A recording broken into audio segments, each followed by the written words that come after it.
par excellence, c'est-à-dire le mythe de la création de l'homme. Donc vous rappelez que les 4 premières humanités ont été balayées de la surface de la Terre, que les 4 mondes ont disparu. Un 5e monde est créé dans les conditions que vous savez, parce qu'on a déjà raconté ce mythe. Et à partir de là, il faut repeupler cette Terre.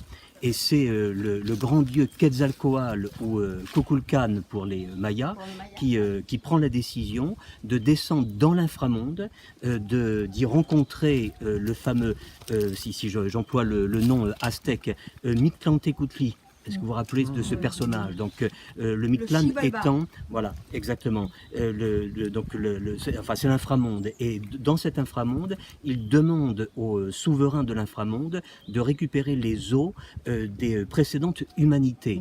Donc le roi des enfers lui dit d'accord, lui impose des épreuves que Quetzalcoatl ou Kukulkan remporte aisément. Donc il peut récupérer cette poudre d'os, donc ou ces os, enfin ces os, pardon, ces ossements de la première, des précédentes humanités, il les rapporte sur la Terre, et là c'est la déesse de la Terre qui va moudre ces os pour en faire une sorte de poudre, mais ça ne reste qu'à l'état de poudre. Donc ce que fait Quetzalcoatl Kukulkan, c'est justement se percer le pénis de façon à faire couler du sang. Il va mêler ce sang à la poudre d'os en question, et c'est comme ça que l'humanité est née. Mais ce qu'il faut bien voir finalement comme finalité du mythe, c'est qu'au bout du compte, on peut comparer l'homme comme une sorte de galette de maïs. Il y a un parallèle assez frappant entre donc ce qui s'est passé. Donc l'os, bien sûr, ou plutôt le maïs est ici symbolique de l'os, ou inversement. Donc on le broie, on obtient une sorte de farine, mais avec le sang de Quetzalcoatl Kukulkan, ça devient une sorte de pâte que l'on peut imaginer donc cuire, etc. Puis donc bien sûr il y avait des offrandes qui étaient faites de ce type-là, des galettes de maïs si vous voulez. Et ça c'est fondamental parce qu'effectivement on a une image très forte de l'homme qui ressemble à une galette de maïs. À partir du moment où vous avez cette image en tête, vous comprenez peut-être mieux le sacrifice humain, c'est-à-dire que les dieux se nourrissent de galettes de maïs. Mais la galette de maïs, c'est l'homme. Vous comprenez aussi beaucoup mieux le sens de la guerre sacrée, parce qu'effectivement les Aztèques comme les Mayas menaient des guerres sacrées, et la guerre sacrée c'est quoi? C'est une moisson. Vous voyez le rapprochement que l'on peut faire, le symbolisme. Donc effectivement, quand le roi se perfore le pénis ou fait couler donc du sang de son pénis, donc là c'est hautement symbolique, c'est-à-dire c'est encore une fois, il rejoue ce que les dieux ont fait à l'origine. Donc le principe est toujours de réactualiser et donc de réactualiser ce qui s'est fait. Réaliser, rénover. Exactement. Donc d'assurer un nouveau cycle, de garantir que ce nouveau cycle soit bon, etc., etc. 2007-2011, donc c'est quand même relativement récent. Alors quand on le voit bien là comme ça de haut, ce qu'il faut donc voir, c'est d'abord la position accroupie de la figure. Et là il faut dire accroupie et pas assise, parce que c'est une parturiante. Elle est censée donc donner naissance à quelque chose ou à quelqu'un, enfin donc à la vie. Elle est la grande déesse Terre qui est accroupie comme une parturiante. Donc à cela vous associez d'autres détails, on voit le détail de sa poitrine, mais c'est une poitrine qui tombe. Remarquez aussi qu'à côté de la poitrine qui tombe, ou juste en dessous, il y a des plis au niveau de son ventre qui montrent que c'est une femme qui a beaucoup enfanté. Donc non seulement les seins sont tombants, les plis du ventre montrent que c'est une femme qui a beaucoup enfanté, donc c'est une parturiante, mais elle est absolument monstrueuse. C'est-à-dire que si vous attachez maintenant à ses mains ou encore à ses pieds ou à ses pattes ou à ses genoux, on voit effectivement des détails qui sont absolument effrayants. Donc ce qui montre bien ce qu'elle est celle qui va dévorer donc ce qui est la mort. Elle dévore la mort, donc c'est pour ça qu'elle est monstrueuse, mais présentée comme une parturiante, elle est aussi celle qui garantira la vie. Donc vous avez une illustration qui est vraiment extraordinaire de cette pensée dualiste, c'est-à-dire donc c'est ce jeu de paires d'opposés complémentaires dans une seule figure, une entité qui s'appelle Tlateculti. Vous avez deux aspects qui sont opposés et complémentaires, c'est-à-dire la vie et la mort. Donc c'est pour ça que c'est une image qui est vraiment clé. C'est une des trouvailles les récentes, les plus fantastiques du Templo Mayor. Et c'est très impressionnant, vous voyez la taille du monolithe. C'est un monolithe, hein, il n'était pas en plusieurs parties, c'est qu'on l'a trouvé cassé, mais c'est un vrai monolithe. Ah oui, oui, oui. Oui, tout à fait. Puisque vous savez qu'il y a une alternance de têtes de Tlaloc et puis de serpents à plumes ou de Quetzalcoatl. Si vous ajoutez à cela les têtes de serpents que l'on voit sur les rampes des chiffres, donc les rampes des chiffres sont les rampes qui flanquent aussitôt l'escalier, donc on va compter 366 têtes. Donc 300 l'année bissextile. Donc c'est-à-dire qu'on a affaire ici à des constructions qui sont extrêmement rigoureuses. Non seulement tous les bâtiments sont parfaitement orientés, comme on l'a dit, donc tout est fondé sur des calendriers qui sont calculés d'une façon très très précise, mais les bâtiments eux-mêmes, sur leur plan iconographique, vont renvoyer donc au calendrier et même à des subtilités comme le rattrapage de l'année bissextile, d'où les 366 têtes. Et si vous vous rappelez du profil de la pyramide des niches, par exemple, à El Tadjin, donc là c'est pareil, on va compter 365 niches, la 365e étant l'entrée du temple sommital de la pyramide en question. Bon, c'est une construction qui est, disons pour simplifier, Totonac, même si elle existait avant et que les Totonacs l'ont remodelé par la suite. Ou alors quand on sera à Chichen Itza, on en reparlera, donc à propos du Castillo, la pyramide principale, on parlera du nombre de marches de chacun des 4 escaliers. Et là aussi, on retombe sur des chiffres qui sont étroitement liés au calendrier et au calendrier solaire. Donc c'est vraiment redoutable, effectivement, comment c'est construit, aménagé, donc cette rigueur de construction, et tout ça, effectivement, pour honorer les dieux. Donc en Amérique, n'oubliez jamais le principe de superposition. Donc d'où effectivement des confusions. Quand on dit par exemple c'est la copie de, on croit que on a copié là récemment donc l'édifice précédent. Non, non. Donc c'est vraiment un principe de superposition, c'est-à-dire qu'il faut toujours donc réenclencher les choses. Tout est question de cycle finalement, ça c'est fondamental. Comme tout est ritualisé, comme la vie est ritualisée, comme on est dans une société qui est extrêmement religieuse, très soucieuse de la régénération des choses. Cette régénération, vous le savez, passe par la nourriture aux dieux, donc il faut nourrir les dieux constamment, et à date fixe, c'est-à-dire au bout d'un cycle, ça peut être un siècle par exemple de 52 ans, on reconstruit par-dessus. C'est le principe de superposition. Donc là, vous avez vu quelque chose de tout à fait exemplaire à propos de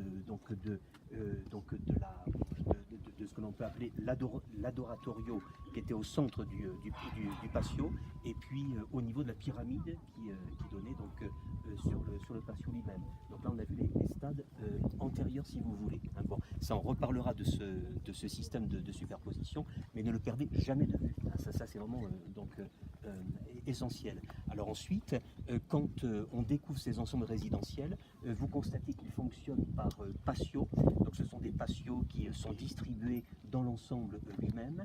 Ces patios donnent accès à des appartements. Donc vous avez vu les appartements. Vous avez vu aussi l'aménagement de ces appartements avec les systèmes de canalisation, sans oublier effectivement un grand canal qui longeait la chaussée des morts où donc se déversaient les eaux usées. C'est extrêmement bien planifié, élaboré, donc sur le plan de l'urbanisme, sur le plan de la vie. Et enfin, donc, dernier point, pensez effectivement que ces ensembles résidentiels s'attachent à donc un clan, une famille, voire une tribu, ou alors carrément donc un peuple. Et qu'il y a souvent, on a souvent retrouvé dans ces ensembles résidentiels la maison d'un chef. Donc le chef de la tribu, si vous voulez, ou le chef de famille qui vivait dans une maison qui était plus cossue finalement que les autres petits appartements que l'on pouvait retrouver. Et souvent, là où la plupart du temps même, c'est une règle générale, les tombes des défunts ou les tombes des ancêtres étaient sous les maisons, avec une tombe privilégiée qui était comme par hasard la tombe du chef de famille ou de tribu, qui était la tombe la plus considérable, donc ce qui induit un culte des ancêtres. On l'a un petit peu évoqué hier quand on était dans le musée, souvenez-vous, donc on a vu donc à l'époque préclassique déjà, ce système qui était mis en place, de la maison au-dessus, de la tombe en dessous. Et là, c'est exactement pareil. Hein. Et donc, vous devez essayer de visualiser maintenant cette même configuration que l'on vient de présenter, cet ensemble résidentiel. Vous devez donc le visualiser sur un plan de 20 à 25 km². C'est-à-dire combien d'ensembles vont se multiplier comme ça sur cette superficie, donc jusqu'à 2000. Et à partir de là, vous devez effectivement imaginer quels étaient les rapports entre ces ensembles résidentiels. Et pourtant, donc, tout était coordonné, tout était bien administré. Il n'y avait pas apparemment de lutte intestine. Ou si il y en a eu, c'est vraiment à la fin de l'histoire de Teotihuacan. Et encore, ça n'est qu'une proposition, peut-être une révolte paysanne contre ceux qui habitaient effectivement ces ensembles qui étaient juste à côté du grand axe donc de la chaussée des morts. Et effectivement, il semble qu'il y ait des archéologues qui aient retrouvé des fortifications, si vous voulez, des enceintes qui permettaient de protéger ces ensembles qui jouxtaient la chaussée des morts. Peut-être effectivement pour protéger une classe aristocratique qui vivait ici contre des paysans. Mais rien n'est sûr là-dessus. Hein. Donc il faut être très très prudent et plutôt s'attacher à voir comment comment se présentait cette ville par ensemble résidentiel comme ça, qui se répétait donc plusieurs fois et avec des familles bien soudées. Et quand on parle finalement quand on voit ce qu'on a vu, l'adoratorio par exemple, donc Minerval a insisté sur le mot, c'est un rituel familial. Donc en fait se joue ici un culte qui est un culte domestique. C'est le culte autour donc de la personne du chef ou de l'ancêtre du chef ou des dieux qui sont attachés donc à la tribu en question du chef. Donc c'est vraiment un rituel domestique. Et il y a quelque chose qui est tout à fait frappant. On a retrouvé, la plupart des encensoirs, des braseros qu'on a pu retrouver, on les a retrouvés justement là, dans les ensembles résidentiels, hein, c'est-à-dire au niveau des patios, au niveau des adoratorios. Donc ce sont là aussi des encensoirs ou des braseros domestiques qui étaient faits pour le rituel domestique. De la ville elle-même, c'est intéressant parce que on se rend compte que l'endroit précis où on se trouve là est à la rencontre de trois axes, ouais. de trois rues ou trois routes, trois chaussées. Donc celle qui va au nord à Tepeyac, celle qui va à l'ouest à Tlacopan et celle qui va au sud qui va à Iztapalapa. Voilà, exactement. Et donc ça c'est extrêmement important parce que vous devez partir du principe que ce lieu et ce temple-là, c'est le centre du monde. Oui. C'est le centre du monde, c'est le centre de l'univers. Le centre de l'univers. Voilà, c'est ça, non mais c'est le centre de l'univers. Ça marche comme en Asie, ça marche comme en Chine. Pour les Chinois, la Chine est le centre du monde. Hein, donc c'est la terre du milieu, donc le centre du monde. Donc vous avez ces deux documents qui me semblent pratiques. Pour ça, je les ai mis dans votre dossier. Et au verso du document, ou à côté en tout cas, vous avez donc deux choses. C'est-à-dire le plan qui est le plan de l'emplacement. C'est ça, du centre cérémoniel qui est entouré des palais des principaux rois aztèques notamment.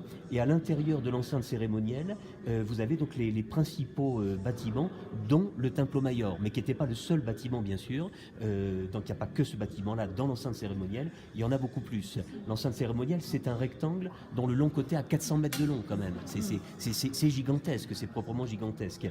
Et l'autre document que vous avez en dessous, c'est un document certes d'archéologue qui est pas très lisible, qui est pas très compréhensible, mais enfin au moins ça vous donne les différentes phases de construction. Et donc ça peut être pratique maintenant de faire correspondre, de faire corroborer donc les phases que vous avez de construction. Ne tenez pas compte du plan. Le plan était un plan d'archéologue, donc c'est un peu compliqué. Quoique il y a des choses intéressantes. On vous indique où on a trouvé par exemple le glyphe 3 maisons. Donc ce qui permet de dater extrêmement précisément donc le moment de la reconstruction du Templo Mayor. Ou alors juste à côté, vous avez le glyphe 4 roseaux. Là aussi, ça donne une date extrêmement précise pour les archéologues. Bon, c'est des petites choses qui sont intéressantes. Mais surtout, donc, ce qui est intéressant, c'est de retrouver les différentes phases de la phase 1 à la phase 7, en pensant que la phase 4 est divisée en deux temps. 4A et 4B, et je vous ai mis donc à quoi ça correspond, à quel règne ça correspond. Et donc il y a un règne qui est particulièrement brillant, c'est le règne de Itzcoatl, puisque rappelez-vous, c'est lui qui remporte cette victoire de la Triple Alliance. Donc la Triple Alliance, c'est Mexico, Tenochtitlan, Tlacopan et puis Texcoco, les trois villes.